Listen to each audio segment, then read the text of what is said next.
by now, most of you'll be aware what's going on with my cancer diagnosis. But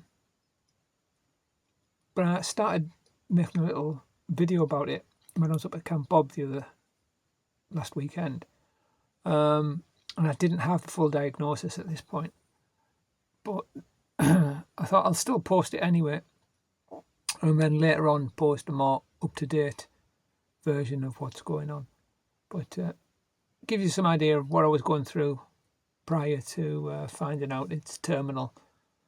So yeah, this video, it's out of sequence at the moment, primarily because I've notified everyone exactly what's going on. But now I've told everyone I'm free to do these, so I will make another video fairly soon to document what's going on. I think I'm going to keep doing these now, if for nothing else but for Arthur to explain, because he's a bit young to understand what's going on at the moment. He knows I'm not well, but he's a bit young to understand. So I'll make these, and then he can watch them back when he's older if he wants to. So anyhow, this video was made before I had the news that I had a given amount of time. Okay, I'll shut up. Bye.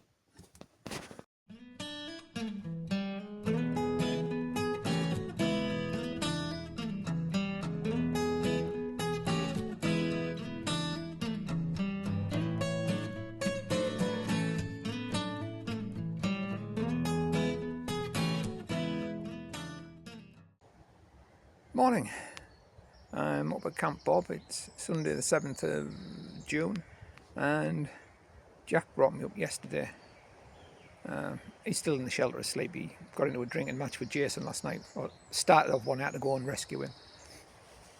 He doesn't realise just how much other people can drink without it affecting them. So he came over last night. I went to bed about 10. And then about midnight, Jack came over to get some more cans from the shelter, but he took the entire crate, and I was laid in my pit, and I thought, oh, that's a mistake. He's going to try and keep up with Jason without realising, and not a good idea. So I went over and rescued him. Mind, to be fair, everybody else was telling him to stop, told him not to try and keep up with Jason. Jason is one of those rare people. He's a one-off, an aberration, lovely fella. Drink doesn't seem to affect him for some reason. Anyhow, that aside, I went and got him. We called it a night just after midnight. He's still in his pit. It's about 9:30, 9:15, no, 8:30, 9:15, something like that. I could look at my watch, but I can't be bothered. But I've been doing a bit of strimming, but I'm knackered, so I'm having a break. It's getting dizzy. So I've been doing a little bit and then sitting down, and doing a little bit and sitting down. So But I've managed to get the thick done, strimming back around the cabin, just so you can walk in and out and round to the back to the outhouse without tripping over brambles and other bits of plant life. I don't want to trim back too far because I like it to be a wood. You know, I don't want it to be a manicured lawn, but just the path in and out and round the shelter is clear enough. Nature can have the rest of it. I just want this little bit. So I've trimmed it back. Got a little bit more to do, but I was needing a break. So I thought, I haven't done a little bit of video for a long time, so I'll do it, because there's a lot going on in the world. And I haven't got any microphones, and I haven't got my camera. I'm just recording this on my phone. So what's been going on? Why haven't I been making any videos? I've got cancer. Now, I'd already said I'd got prostate cancer, but it was early days and it wasn't worth worrying about. However, I still kept getting ill. And then I had a stroke of luck. One of the doctors said, I'm going to test you for pancreatitis, because I think you might have pancreatitis, which is what's causing your issues. So they decided while they were grubbing about in my pancreas, they'd also do a biopsy. While they're there, they may as well. So I got booked in for an escasomatomy or something. Basically, they put a camera down your throat, into your stomach, through your stomach, and into your pancreas, and have a mooch about. So while they were doing that, they decided, since they were going there, they'd do some biopsies. To be fair, I've been quite fortunate in some ways. Although I've been ill for over well, getting on for 2 years now. Initially, they thought it was a digestive issue and it was possibly irritable bowel and things like that. But it turned out that while I was searching for what was causing all the irritable bowel and stuff, I just happened to be treated by a doctor at North East Hospital who had recently gone through with her husband prostate cancer, the discovery of prostate cancer. So she was well versed, because she'd obviously, you do when suddenly, it's not your field, but suddenly someone of your family or somebody close to you gets ill, you do your own little research. And I think she'd been boning up more than normal on a field that's not hers, prostate cancer. So when she'd been just recently been through it with her own husband and her husband's own surgery for prostate cancer, because his was more advanced, she saw the signs in me and decided to have me tested for prostate cancer. That was first bit of luck. So they found the prostate cancer. And yes, it's very early days and they're just monitoring it. And I got some tablets to reduce the size of my prostate, make it easier to pee and things like that. This was my second bit of good luck. The tablets for my prostate cancer lower your blood pressure. So I was already on tablets to lower my blood pressure. So I was getting a double hit of blood pressure lowering tablets. So my blood pressure was very low and I kept ending up in hospital with low blood pressure. That's where eventually you see a doctor that goes, stop taking your blood pressure tablets, because they're the ones that are making your blood pressure too low, because your prostate cancer tablets are lowering your blood pressure. But we don't want you to stop taking them, you need to take them, so stop with the blood pressure tablets. And since I've done that, I've been a lot better. However, while he was there, no, that's not a however. I'm losing track. I've been to that many appointments. So that was sorted out the low blood pressure. But obviously, the previous doctor had already said he wanted to test my pancreas for pancreatitis, which could be why I was having the dietary distress, shall we say. So they got me booked in to have a look around with pancreas with a camera. And it just so happened, this is another bit of luck. It just so happened on the day that my procedure was getting done, there was 3 regional doctors that do these biopsies having a little conflab, and they got together at North Tees and they were going through the day's workload together, helping each other out, instructing and informing each other. It was like they were sharing knowledge through the day, seeing how each of them works, see if they can pick up techniques, that type of thing. So that was lucky for me, because it just so happened that the doctor that was doing my procedure couldn't get a sample. There was an area of my pancreas, once they'd got in with they were doing like an ultrasound or something. Anyway, when they were having a look at it, there was an area of my pancreas they really wanted to take a biopsy from. And the doctor that should have been doing it couldn't get a biopsy. He couldn't get the equipment in or whatever. For whatever reasons, technical reasons, he couldn't get a sample from the area that they needed. So one of the other chaps, I think he was from Newcastle, he had to go. And again, he couldn't get a viable sample from that area. So the senior guy, who I think was up from Leeds, he had to go. And he luckily managed to get one sample, one tiny little sample from the area that we're interested in. And that's come back with cancer. And I say that's lucky, because if that guy hadn't got that one sample, I couldn't be treated for cancer, because they wouldn't have had any evidence of cancer. They all might have thought it was cancer, but they need the evidence of it. So that one sample's gone, yes, this is cancer. There's cancerous cells in that sample, and that's allowed them to put me on forward for cancer treatment. So that's a bit of luck. I've bumped into various doctors over the last few months that have seen something that isn't necessarily what they were looking for, but they were like, oh, hang on a minute, this could be, and they've gone, go and have a test. And then the last bit of luck was those 3 doctors being there that day, because if they hadn't, I wouldn't be getting treated now for cancer, because he wouldn't have got a sample from that area, and the other samples he took would have come back negative. Do you see what I mean? So it would have been negative for cancer, don't worry about it, Mr. Stevenson, blah, blah, blah. But the dietary issues have turned out to be because my pancreas was having difficulties. It's not producing enough enzymes that help with digestion. So I've got some tablets to help with that now. to try and replace some of the enzymes, so my digestion is loads better.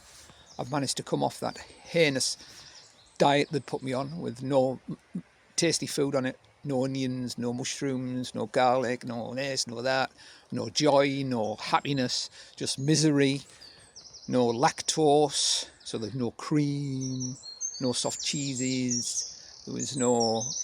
Oh, how celiac's managing life. Oh, I feel for them, I really do, because I had a gluten-free diet and it was horrid. All these gluten-free breads and stuff, they're not bread.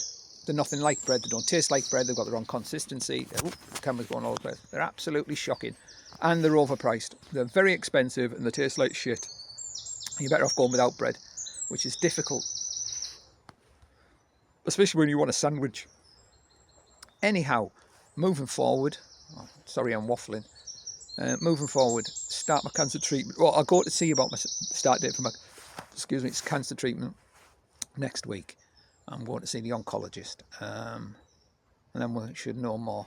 But I'm feeling better, but I'm still getting very tired very quickly, and I've got absolutely no strength at all. Karen's panicked because, you know, she sees me without my clothes on, and I look like something that's just wandered out of a Japanese prisoner of war camp. So yeah, skin and bone, that's all there is now. All my clothes are far too big. They're dropping off me. I haven't got a pair of trousers that fit. And I went out and bought new trousers because my other trousers were getting too baggy. So I got some 32-inch waist trousers.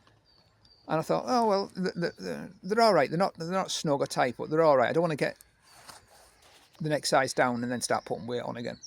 But yeah, even these 32s are far too... And I hate to say it, I'd probably get away with a 28 at the minute. And I don't want to even think about that, to be perfectly honest, because I know what I should be. Oh, anyhow, life's good. Apart from the cancer, life is good. Got a nice family. I get to come up to Camp Bob, not as much as I would like, because I don't trust myself coming up on my own. Just in case I have a funny turn, it's not fair of me putting myself on everybody else that's here, because I've had a funny turn and suddenly they're having to deal with it. That's not fair, that is. So when I get somebody to bring me up, I'll come up. Sometimes I just come up for a few hours, because Karen will drive up with me and then let me spend some time around the fire with the folks here, and then she'll take me home, put me to bed, tuck me in, make sure I eat. She's been a godsend, because she does make sure I eat, because I don't feel like eating. So she has to put food in front of me. And often she does. She just appears with a bowl of food or a plate of food and goes, eat that. Because I don't seem to have an internal clock anymore that says, oh, it's getting around to meal time. Which is weird, because the other day I really fancied a Whopper. I really wanted a Whopper with cheese. And she took me to Burger King and she got one and we drove home and I ate it. And I was thinking, it's not as nice as I remember this. And she said, oh, maybe it's Whoppers. No. That Whopper wasn't as nice. I've had much better Whoppers. It was a very poor quality Whopper, which was sad for it being my first one for over 2 years. But I'm not going to give up. I'll try it again, because you can't beat a Whopper with cheese. Well, maybe it's a Whopper with cheese and bacon. Yeah, very nice. But they have to be made right, and sometimes they're not. But you can't blame the kids that are working there. They're working for... Well, maybe you can actually, because they're working for minimum wage, and lots of us work for minimum wage. So yeah, stop moaning about it. Pull your finger out and do the fucking job properly. That was a disgrace, that Whopper, to be perfectly honest. Absolute fucking disgrace. Yeah. But I'm not blaming Burger King. It was just whoever spotty little scrotum made it that day. And I'm being unfair there. It might not have been a spotty little scrot. I didn't go in and get it. Might have been a grey bearded old git that's just having to force himself back to work because his pension doesn't cover his cost of living anymore. Yeah, more pensioners are having to go back to work simply because they can't afford to live on the pensions. Yet we're called sponges. And pensions are just a benefit. Pensions aren't a benefit, people. Especially if you worked all your life, you paid in. And especially if you had a manual job all your life, you've paid in money, but in back-breaking work. Yeah, all these twats that have put their retirement age up. Maybe they should look at people's work history. Yeah. Oh, you've worked in an office all your life. Sat at a computer. Yeah, you can carry on working until you're 70 unless you've got some health issues. You've worked on a building site all your life. as a bricky's mate, moving bricks and carrying muck. Back-breaking work. Or you've been a trench digger and not one of these that uses a machine all the time. Yeah, those guys that have to hand dig things because there's too many pipes and cables or whatever, or they can't get a digger in. Yeah, you've been working at a hard manual labour all your life. By the time you're 50, you're fucked. Yeah, you'll have exceptions to that rule. You always do get exceptions. There'll be some people doing those jobs working in the 70s and you don't know how you can keep up. They're rare. Those people are rare. I remember when I was apprentice, when I first became an apprentice pipe fitter, you were put with an older guy and you would think he was not close, not far off his pension, then you'd find out he just turned 50. But he was fucked, so you went with him. And you went with him for a reason.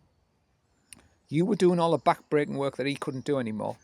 The lifting and moving and everything that was physically heavy work, you'd get that to do.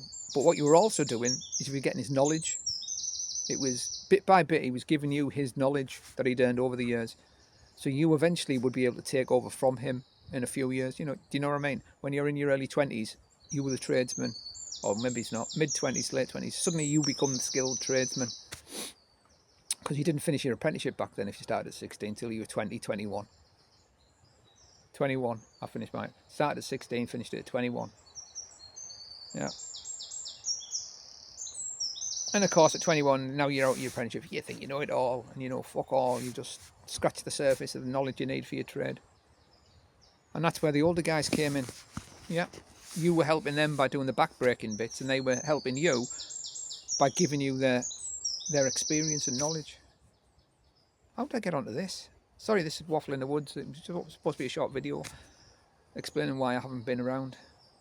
So I'll be around less. I haven't been around much at all. But obviously I won't be doing many when I'm at hospital because no one's interested in a cancer journey.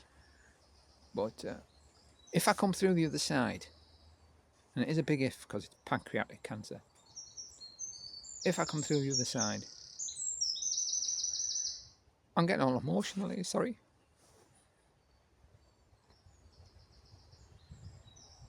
Give it a sec.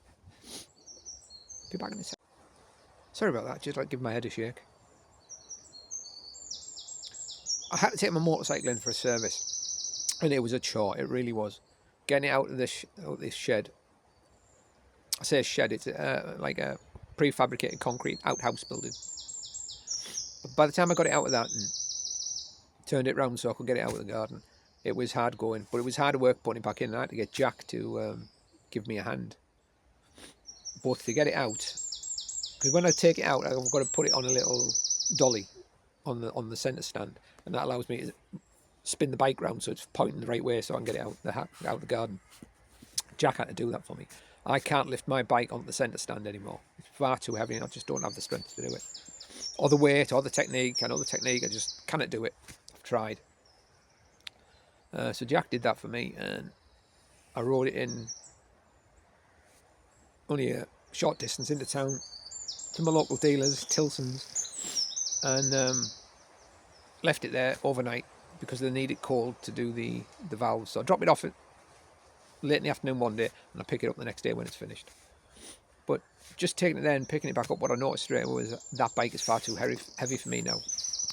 Not just the weight, because I'm riding it, it's okay. When you're riding it, it's fine. But when you stop at lights or junctions or any reason you need to stop, if that bike tilts too much off its centre of axis, I haven't got the strength to keep it up anymore. I noticed that a couple of times at junctions. I noticed it when the wind blew and it gusted sideways on. I thought, Jesus, I nearly lost the bike there. And I've got 2 feet on the ground. So that my bike's going to have to go. But I was thinking I might get a lighter bike because I do like riding and I will miss it. Not that I've got much done this year with being ill, but it lifts your spirit a little bit, just being on the bike. Anyhow, I was talking to my son, and for some reason he hasn't got a licence, and I was saying 125, and I said, yeah, you'll have to think about getting yourself a little Honda Cub. And we got chatting, and I thought, I could do with a little Honda Cub actually, just something to get out up the back, round the back lanes on. And then he announced he'd quite happily buy one. So it's like, we might, when I come through the treatment, I'll trade my bike in and we'll get a couple of Honda Cups, you know, the Super Cub, the new one, little Honda Super Cub each, and take off on an adventure up to Scotland, because I fancy going. I did a route I meant to do last year, or the year gone, but I never got around to doing it. Plotted a route, and essentially it starts at Catterick Garrison, goes through the training areas, and heads up to the Otterburn training area, and from Otterburn training area, take the back roads up to Stirling, stop off at Stirling Castle. From Stirling, go to Fort William. Fort William, take General Wade's Road all the way up to Inverness, peel off and go to Fort George, which is just east of Inverness on the road to Nairns. It's a garrison. So then from Fort George, do the NC 500 anti-clockwise. So go up the east side across the top, then back down the west. The reason for that is, doing it anti-clockwise, is the west is the more spectacular.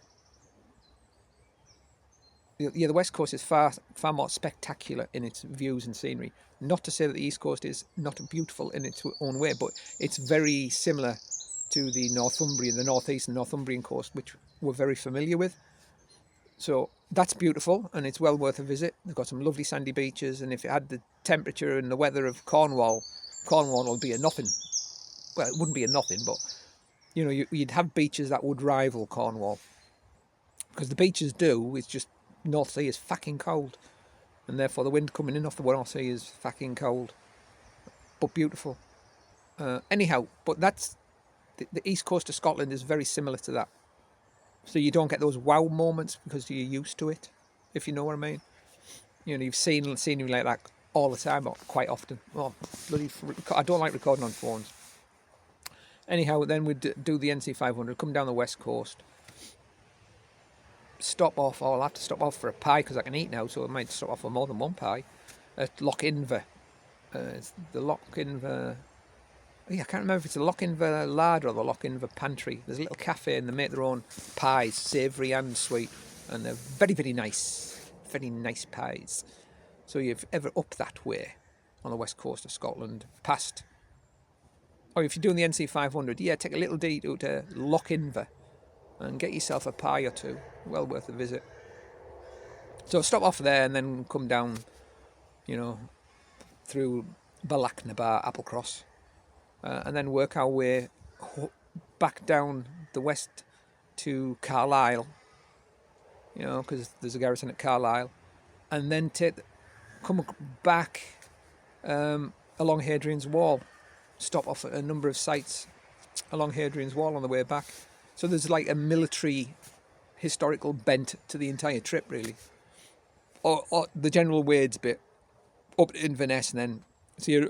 Originally, I was going to go up to Inverness, then come back down the Great Glen, on the other side of Loch Ness, and come back that way to Carlisle and across following Hadrian's Wall on the way back. So he said he might want to do it with us, and I thought, actually, that really appeals. I would like to have an adventure with a little scrot. He can be really annoying, but he's mine. Do you know what I mean? So fingers crossed I'll get to do that one day. And I will video it properly with the camera, not these telephones. But I just thought, I was sat here having a break, getting my breath back out, I'd record a little bit and get it uploaded, because I haven't uploaded anything for ages. And I have got some videos to upload. I went to Ireland with the wife and I've got some bits of video there. But again, I wasn't feeling very well, so I didn't record much. I've got a few bits and they don't really make any sense. I'll have to see what I can do with them. Yeah, the last couple of years have been a bit, it's difficult to describe, just not being well and not knowing what it was. But now that we've found out what it is, it's a relief to find out what it is, but it's a worry because of what it is, especially for Karen. It's tearing her up. But hey ho, life is good. Got to take the piss out of yourself and move forward.